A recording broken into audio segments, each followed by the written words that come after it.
When you inject a drug into your body, it's injected into a vein. The veins are the deoxygenated blood, the dark blood, and it drains into the right side of the heart. And the purpose of the right side of the heart is to pump the blood into the lungs, where it's oxygenated. Carbon dioxide is exhaled, and the oxygen is absorbed into the blood cells. And the blood then, now bright red, drains to the left side of the heart. And the left side of the heart pushes all that blood throughout the entire body, to the brain, to the limbs, to the intestines, everywhere. The oxygen is used there, and the carbon dioxide is absorbed back from the tissues, and the blood drains back into the right side of the heart, where it's pumped into the lungs, where it drains to the left side of the heart, where it's pumped to the body. And this occurs every second of every day of our lives. When you inject a drug into a vein, obviously the drug and anything else that's in the drug that shouldn't be there, whether it's talc or decon or roach killer or whatever else, someone's decided to cut with it so that they can make more profit by using less active drug. All of that goes right into the right side of the heart.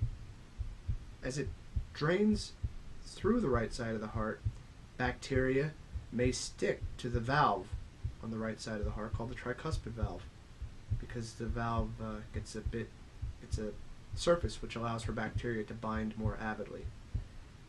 This can create what's called endocarditis, which is an infection of the heart valves.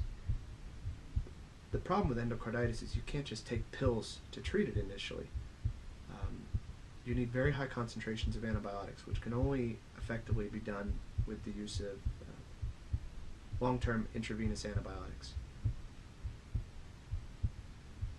Whether it's bacteria that's there, that will then spew into the lungs, causing what are known as septic emboli throughout the lungs, which are infections.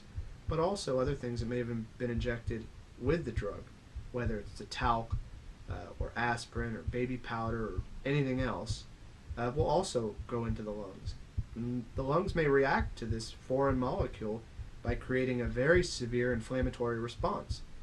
And the alveoli, the little air sacs of the lung, may flood with fluid, may become very, very inflamed.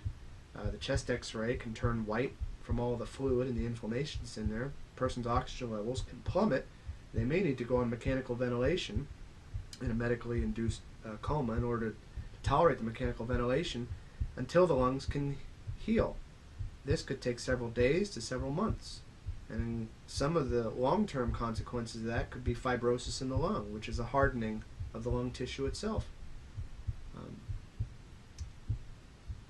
Besides the endocarditis, which is there spewing these emboli into the lungs, some of the bacteria can get past the lungs and then into the left side of the heart.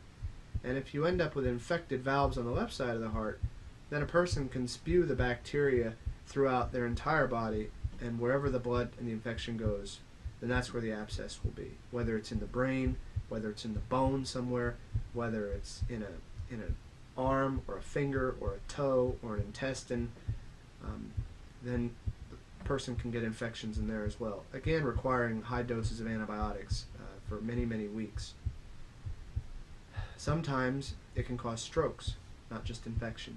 And a stroke or a blood clot that occurs in the brain is a stroke, but the blood clot could be in the intestines, causing severe pain. The blood clot could be in the foot. A person could lose their foot. Could be in the arm. A person could lose their arm or their fingers from this. The bacteria which accompanies the drug which is injected or which is caused by injecting with dirty needles into the skin, when this bacteria hits the blood, if a person's genetically susceptible, they can develop a severe clotting problem where the body will stop clotting blood and the person can hemorrhage, they can bleed to death. That's called disseminated intravascular coagulation, and they can lose their limbs from that as well. It's not a pretty picture.